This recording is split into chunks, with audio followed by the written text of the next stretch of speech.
महायोगपीठे तटे भीमरथ्या वरं पुण्डरीकाय दातु मुनीन्द्रे समागत्य तिष्ठन्तमानन्दकन्दं परब्रह्मलिङ्गं भजे पाण्डुरङ्गं। नमो सद्गुरु तुकया ज्ञानदीपा नमो सद्गुरु सच्चिदानन्दरूपा नमो सद्गुरु भक्त कल्याणमूर्ति नमो सद्गुरु भास्करा पूर्णकीर्ती शुकासारखे पूर्ण वैराग्य जाचे वशिष्ठा परिज्ञान योगेश्वराचे कवी वाल्मिका सारखा मान्यायसा नमस्कार माझा श्री सद्गुरु रामदासा। जय जय रघुवीर समर्थ। रामकृष्ण। आजचा जो आपला सेवेचा भाग आहे तो भाग क्रमांक 284। आपण विवरण घेत आहोत दासबोध या ग्रंथातील पहिल्या दशकातील 5व्या समासावर। संत स्तवन नाम या समासावर विवरण घेत असताना आतापर्यंत आपण या समासातील 6 ओव्यांवर विवरण घेतलेलं आहे आणि आज आपण विवरणासाठी ओवी क्रमांक 7 पासून सुरुवात करणार आहोत। या ठिकाणी संतांचं स्तवन करत असताना संतांचं कार्य कसं आहे, संत कोणाला म्हणतात, संतांच्या संगतीला आल्यानंतर माणसाला कशाची प्राप्ती होते याची ओळख ह्या समासामध्ये समर्थांनी करून दिलेली आहे। संतांचं स्तवन करत असताना समर्थ म्हणतात की बाबा रे, जे वस्तू परम दुर्लभ जये चालभ लाभ तेची होय सुलभ संत संगे करुणी तेची होय सुलभ संत संगे करुणी। माणसाला माणसाच्या आयुष्यामध्ये जे प्राप्त करून घ्यायचं आहे आणि जे प्राप्त करून घेण्यासाठी ते अतिशय दुर्लभ आहे, ते सहज मिळणार नाही। परमार्थ भक्ती, देवाचा साक्षात्कार हे दुर्लभ आहे, सहज मिळत नाही। ते सहज ज्यांच्या गुणे प्राप्त होत आहे त्यांना संत म्हणतात। अन्यथा सत्संग जर नसेल तर मग त्या वस्तूची प्राप्ती करून घेण्यासाठी तो परमार्थ घडावा, ती भक्ती घडावी म्हणून मनुष्य काय काय खटाटोप करत असतो। आणि म्हणूनच त्याची ओळख करून देत असताना ती वस्तू कशा प्रकारे आहे, तो देव कशा प्रकारे आहे, ते परब्रह्माचं स्वरूप, त्या परब्रह्माचं सामर्थ्य कशा प्रकारे आहे याची ओळख करून देत असताना या 7व्या ओवीमध्ये समर्थ म्हणतात, जया सूर्याचे नि प्रकाशे उर्ण तंतू तोही दिसे नाना सूक्ष्म पदार्थ भासे अणु रेणादिक। ज्या सूर्याच्या प्रकाशामध्ये लहानाहून लहान तंतूही दिसतोय, त्याच्या प्रकाशामुळे त्याची ओळख होते, जाणीव होते, तो माणसाला दिसतोय, माणसाच्या दृष्टीला दिसतोय। असा लहानाहून लहान तंतूही ज्या सूर्याच्या प्रकाशाने दिसतोय। एवढंच नव्हे तर नाना सूक्ष्म पदार्थ भासे अणुरेणादिक।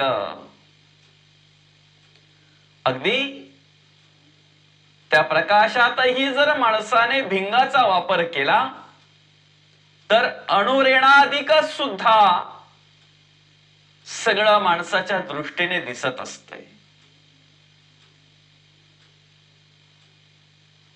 पण त्या सूर्याच्या प्रकाशाने मात्र ती वस्तू दिसत नाही, तो देव दिसत नाही।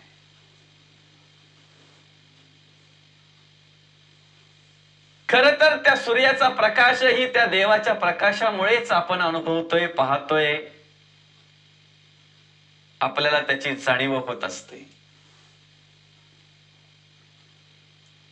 त्या सूर्याचा प्रकाशही पाहण्यासाठी जी माणसाला दृष्टी हवी आहे,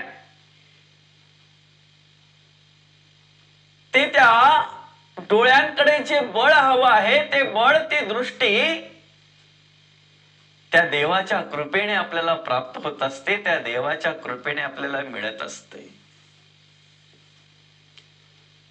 रात्रीच्या वेळी अंधार पडलेला आहे आणि माणसाची झोपण्याची वेळ होत असते, त्या वेळेला तो डोळे मिटतोय. डोळे मिटलेल्या माणसाला रात्र असली काय आणि दिवस असला काय, त्याचे डोळे मिटलेले आहेत. खर तर अंधारही पडलेला आहे, सूर्य अस्ताला गेलेला आहे, अंधार पडलेला आहे, डोळे मिटलेले आहेत, मनुष्य निद्रिस्त झालेला आहे. आणि निद्रा अवस्थेमध्ये असलेल्या माणसाला फक्त श्वास उश्वास चालू असतो. कोण आलं काय, कोण गेलं काय, काय झालं काय, काही कळत नसतंय. तो श्वास उश्वासही त्या देवाच्या कृपेने, त्या देवाच्या सामर्थ्याने चालू असतो.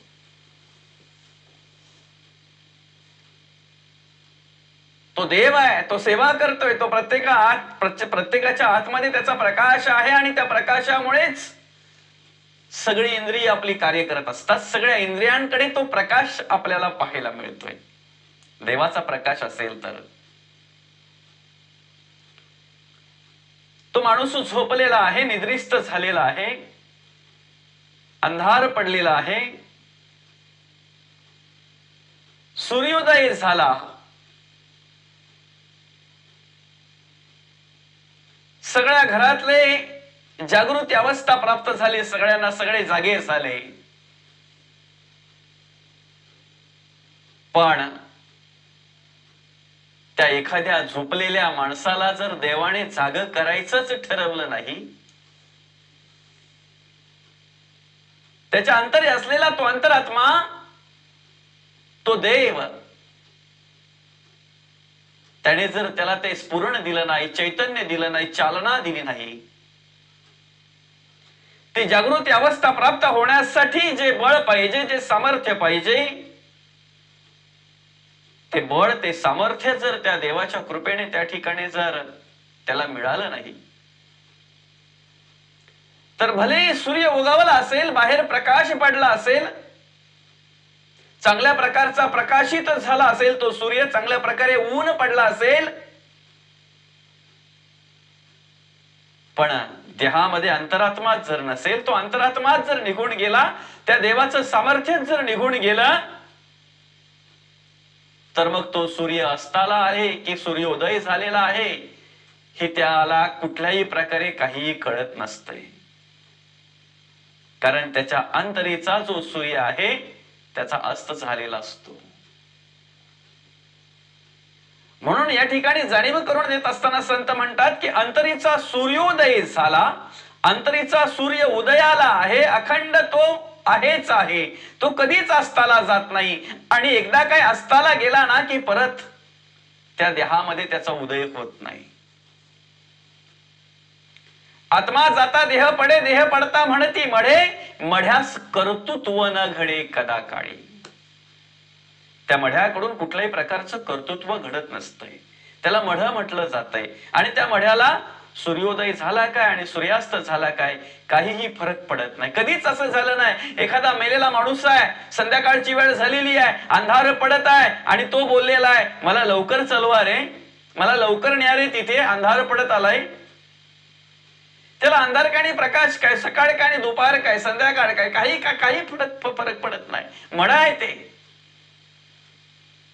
आणि म्हणूनच मग या ठिकाणी जाणीव करून देत असताना संत म्हणतात की जो सूर्य आहे तो सूर्य सुद्धा त्या वस्तूची ओळख करून देणार नाही. सूर्याच्या प्रकाशाने सुद्धा ती वस्तू दिसत नाही, उलट अर्थी त्या वस्तूच्या प्रकाशानेच आपण सूर्य पाहत असतो.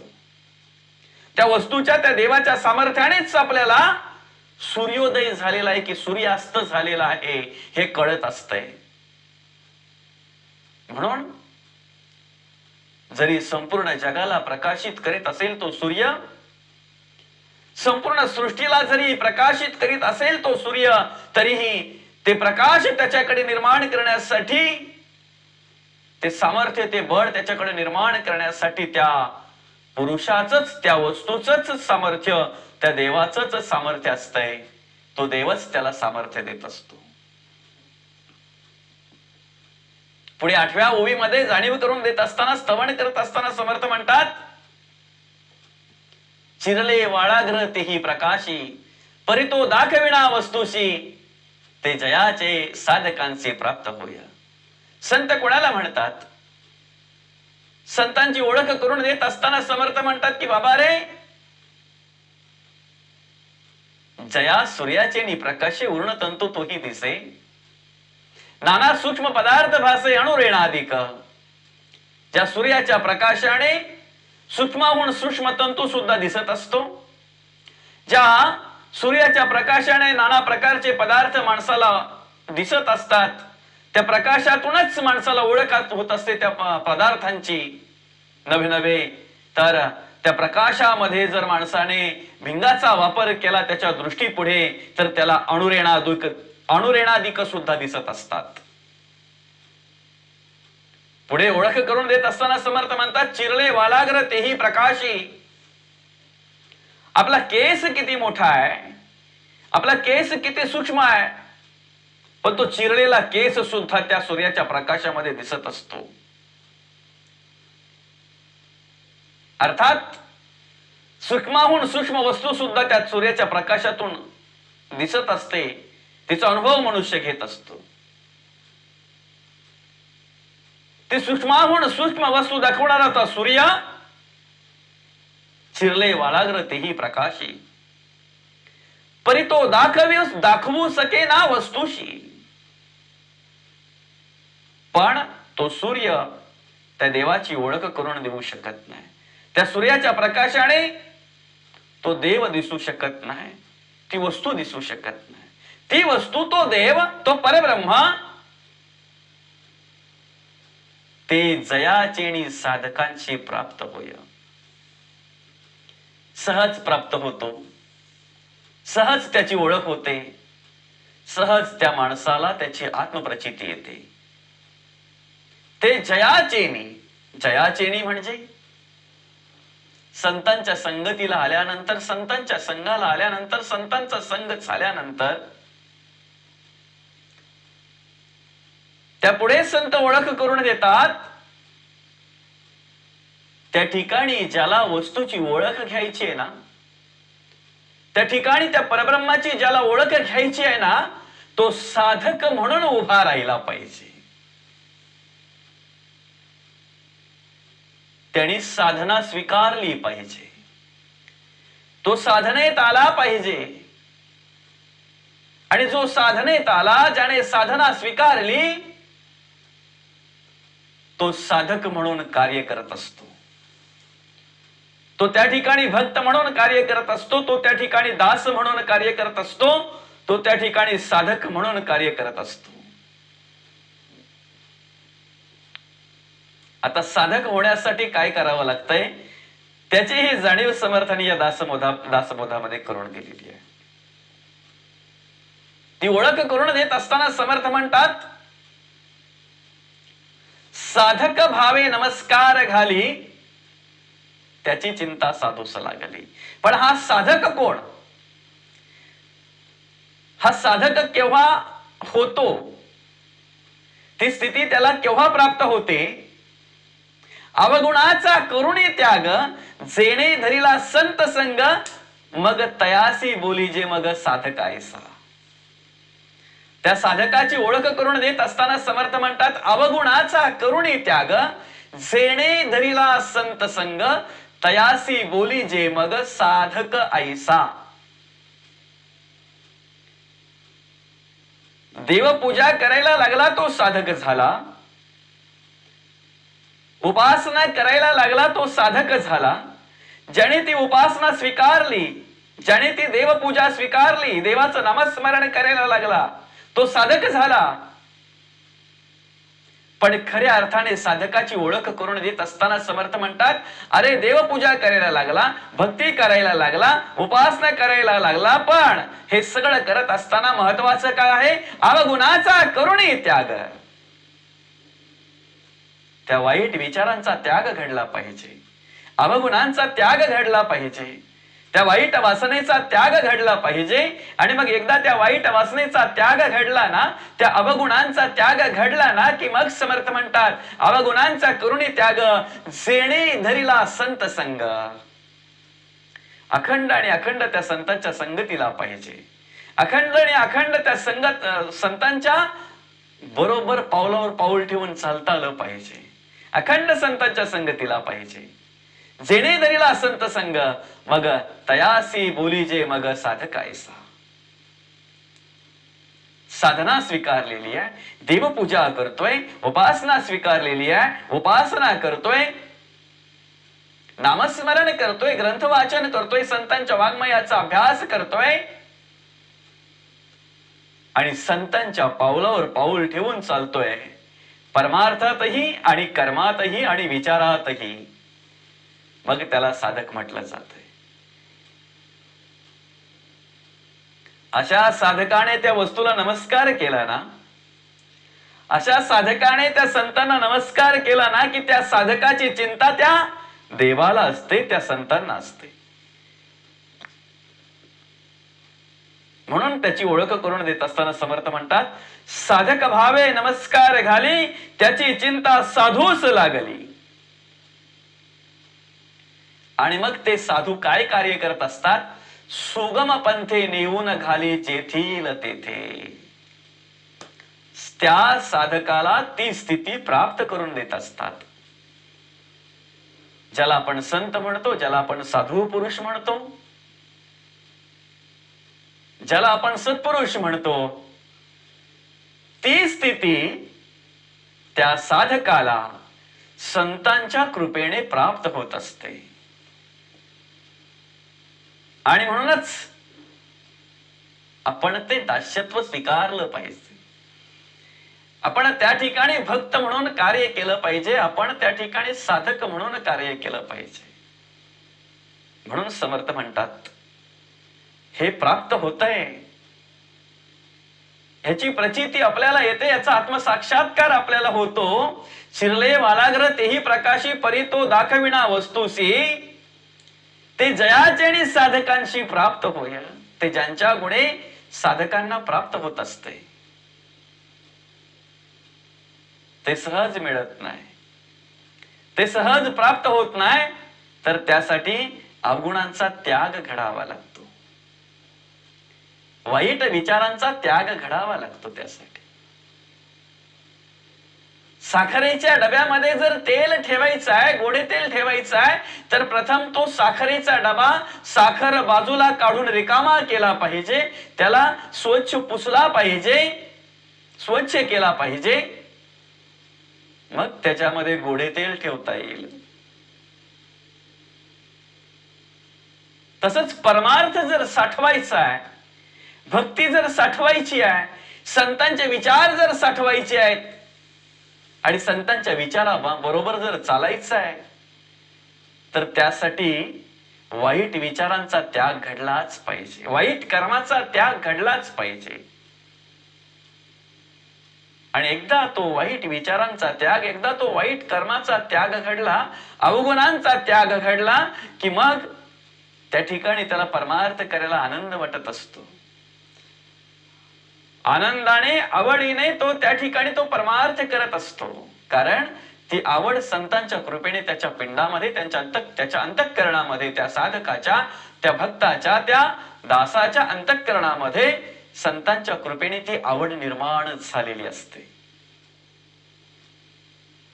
आणि मग अशा प्रकारची त्या वस्तूची प्राप्ती तर होतेच होते. ते जयाचेणी साधकांशी प्राप्त होईल. त्या वस्तूची तर प्राप्ती होतेच होते, पण जयास धुंडिता विकार निर्विकार होती. त्या देवाचा शोध घ्यायचा जरी माणसाने विचार केला ना तरी विकार आपोआप गळून पडतात, तरीही ते विकार आपोआप निर्विकार होतात. जयास धुंडिता विकार निर्विकार होती. त्या संतांच्या संगतीला अखंड जर आपण बसलो, त्या संतांच्या पावलावर पाऊल ठेवून जर आपण अखंड वाटचाल केली, त्यांच्या विचाराप्रमाणे जर आपल्या आयुष्याची वाटचाल केली, त्यांच्या मार्गदर्शनाप्रमाणे जर आपण आपलं जीवन जगायला सुरुवात केली, संतांच्या मार्गदर्शनाप्रमाणे, तर परमार्थाची प्राप्ती होत असते, भक्तीची प्राप्ती होत असते, सुख शांती आणि समाधानाची प्राप्ती होत असते. उत्तम विचार माणसाकडे येतात, उत्तम गुण माणसाकडे येतात, चांगल्या प्रकारची कर्म माणसाच्या पिंडामध्ये घडत असतात. आणि मग अशा प्रकारची कर्म घडायला लागली की त्याच्यातूनच त्याच्या पिंडामध्ये आत्मिक समाधान प्राप्त होत असते, आत्मिक समाधान प्राप्त होत असते. आणि मग त्या संतांची जर ओळख घ्यायला गेलं, त्या संतांच्या कार्याची जर ओळख घ्यायला गेलं, तर पूर्णपणे निर्मळ अवस्था ज्या वेळेला माणसाची प्राप्त होते ना, माणसाला कुठल्याही प्रकारचा द्वेष नाही, भ्रम नाही, मत्सर नाही, तिरस्कार नाही, पूर्णपणे स्वच्छ स्थिती ज्या वेळेला अंतःकरणामध्ये निर्माण होते, त्यावेळेला जे पिंडी ते त्याला ब्रह्मांड दिसायला लागतंय. जी जी आत्मप्रचिती त्याला पिंडामध्ये येत असते ना, ती प्रचिती त्याला अनुभवायला येते ब्रह्मांडामध्ये. जो पिंडामध्ये त्याला आत्मसाक्षात्कार पाहायला मिळतो, अनुभवायला मिळतो, तोच आत्मसाक्षात्कार त्याला ब्रह्मांडातही घडत असतो. फक्त त्यासाठी काय केलं पाहिजे? त्या वस्तूशी एकरूप राहिलं पाहिजे, त्या वस्तूच्या स्मरणात राहिलं पाहिजे, त्या देवाशी एकरूप राहिलो पाहिजे, त्या देवाच्या स्मरणात राहिलो पाहिजे. ती वस्तू आहे कशी, त्या वस्तूचं स्वरूप आहे कसं, त्या वस्तूचं सामर्थ्य आहे कसं, त्याची ओळख करून देत असताना समर्थ ओवी क्रमांक 9 मध्ये आपल्याला ओळख करून देतात. जेथे आक्षेप आटले, जेथे प्रयत्न प्रस्तावले, जेथे तर्क मंदावले, तर्किता निज वस्तुसी. संत संग जर नसेल, बघा कशी ओळख समर्थांनी करून दिलेली आहे. ते जयाचेनी साधकांशी प्राप्त होय. पण ज्या जयांचेनी मांडलेला आहे ना, म्हणजे ज्या संतांचेनी मांडलेला आहे ना, तो संतांचा संग जर आपल्याला झाला नाही, साधक म्हणून जर आपण उभे राहिलो नाही, दास्यत्व जर स्वीकारलं नाही, भक्त म्हणून जर आपण उभे राहिलो नाहीत, आणि आपलंच पांडित्य घेऊन जर आपण उभं राहिलो, आपलंच ज्ञान घेऊन जर आपण मिरवायला लागलो, तर आपण केलेले आयुष्यभर प्रयत्न सगळे निष्फळ ठरले जातात. आपण केलेले प्रयत्न सगळे निष्फळ ठरले जातात. का? सत्संग नाही, संतांचा संग नाही, संतांचा मार्गदर्शन नाही. जी वस्तू मुळी आहेच, आपल्या म्हणण्याने आणि आपल्या न म्हणण्याने तिला काही फरक पडत नाही. एखादा बोलतोय मी देवाला मानतो, अरे मानतो काय, तुझ्या मानण्याने आहे असं नाही, तो आहेच. बाप आहेच, बापाला जर आपण बोललो बाबा तुम्ही माझे बाबा आहेत असं आम्ही मानतो, मानतो काय आहेच. मानणं वेगळं आहे. प्रत्यक्ष जे वडील आहेतच, जो बाप आहे त्या ठिकाणी ही भाषा वापरून चालणार नाही की मी तुम्हाला वडील मानतो, बाप मानतो, मानतो नाही, आहेच. तसं देव आहेच, मांडण्याचा प्रश्नच नाही. सर्वत्र कार्य आहे त्याचं, सर्वत्र त्याची प्रचिती, सर्वत्र त्याचं सामर्थ्य अनुभवायला मिळत आहे. मग मानण्याचा प्रश्नच काय, देव आहेच. एखादा मानत असेल, बोलतोय मी देव मानतो, आपल्या मानण्याने देव आहे असं नाही, आपण मानत नसलो तरी तो आहेच. एखादा म्हणतो मी देवाला मानत नाही. आता तुमच्या न मानण्याने देव नाही असं होणार नाही. देव आहेच. ज्याला त्याची प्रचिती आलेली आहे, ज्याला त्याचा आत्मसाक्षात्कार झालेला आहे, त्याला तुम्ही मानावा नका मानू, त्याच्यासाठी देव आहे, त्याचं सामर्थ्य आहे आणि तो अनुभवत असतो, त्याचा आत्मसाक्षात्कार त्याला झालेला असतो. अशा प्रकारे जेथे आक्षेप आटले, आताच नाही, चारही युगाचा निवाडा जरी घेतला ना आपण, कृता, त्रेता, द्वापार आणि कळी, या चारही युगाचा निवाडा जरी घेतला तरी त्या वस्तूच्या पुढे आक्षेप आटले. आणि एवढंच नाही, जेथे प्रयत्न प्रस्तावले. सत्संग जर नसेल, योग्य मार्गदर्शन जर नसेल, तर आपल्या पांडित्याने आपण कितीही जरी प्रयत्न केले, आपल्याकडच्या अहंभावाच्या, अहंकाराच्या ज्ञानाने, समर्थाने मांडलेले अहंभाव ज्या मानसीचा विरेना, तया ज्ञान हे अन्न पोटी जिरेना. त्या अहंतेची ओळख करून देताना समर्थ म्हणतात, अहंता गुणे ब्रह्म राक्षस झाले. म्हणून अहंता नको. आणि त्याच अहंतेच्या ज्ञानाने जर आपण कितीही प्रयत्न केले तर ती वस्तू आपल्याला सापडणार नाही. जेथे प्रयत्न प्रस्तावले, आपल्याकडे असलेल्या पांडित्याच्या जोरावर, त्या पांडित्याच्या बळाने जर आपण देवाला शोधायला गेलो तर तो सापडणार नाही. उलटार्थी भ्रम निर्माण होईल, पण ब्रह्म भेटणार नाही. जेथे तर्क मंदावले तर्किता निज वस्तुसी, जेथे तर्क सुद्धा मंदावले जातात, तर्किता निज वस्तुशी. ती निज वस्तू कशी आहे? निज वस्तू, निज म्हणजे जवळ, आपल्या जवळ देव आहे, तो आपल्या जवळ ती वस्तू आहे. पण मनुष्य तर्क वितर्क कुठे करतो बघा. जवळ वस्तू असून मनुष्य त्याच वस्तूविषयी काय तर्क वितर्क करत असतो. आता नको नको ते तर्क वितर्क माणसाच्या पिंडामध्ये का येतात? वस्तू निज असून सुद्धा, जवळ असून सुद्धा, आपल्याच अंतरात असून सुद्धा त्या वस्तूचं सामर्थ्य आहे म्हणून मनुष्य जिवंत आहे, मनुष्य कार्य करतोय. त्या वस्तूचं सामर्थ्य आहे म्हणून देह कार्य करतोय, हे शरीर कार्य करतं, ही सगळ्या प्रकारची इंद्रिय कार्य करतात. हेही माणसाला कळत नाही. त्या वस्तूविषयी मनुष्य तर्क वितर्क करत असतो. आणि केवळ एक सत्संग नसल्या कारणाने, एक संतांचं मार्गदर्शन नसल्या कारणाने, कुठे शोधिशी रामेश्वर आणि कुठे शोधिशी काशी. जर संतांचं मार्गदर्शन भेटलं तर ती जाणीव होते की अंतरीचा भगवंत राहिला उपाशी.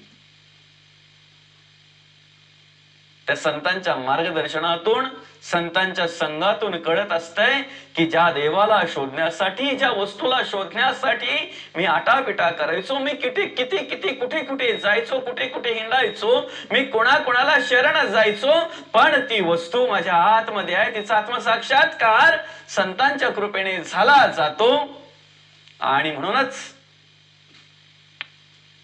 त्या संतांचं स्तवन करत असताना समर्थ अशा प्रकारे ओळख करून देतात की बाबा रे, हे सगळे प्रयत्न प्रस्तावले जातात, तर्क तर्किता मंदावलं जातंय. हे सगळ्या प्रकारचं कार्य केवळ एक सत्संग नसल्यामुळे अशा प्रकारची अवस्था माणसाची होते. अशा प्रकारच्या अवस्थेला माणसाला बळी पडावं लागतंय एक सत्संग नसल्या कारणाने. म्हणून सत्संग महत्वाचा आहे, संतांचा संग महत्वाचा आहे.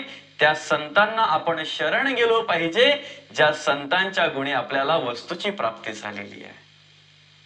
त्या संतांच्या चरणी नम्र प्रार्थना करून, त्या संतांच्या चरणी नमस्कार करून आजच्या या भागाला, या ठिकाणी झालेली सेवा समर्थांच्या चरणी, पांडुरंग परमात्म्याच्या चरणी अर्पण करून या ठिकाणी या सेवेला पूर्णविराम देऊया. रामकृष्ण हरी, रामकृष्ण हरी, रामकृष्ण हरी.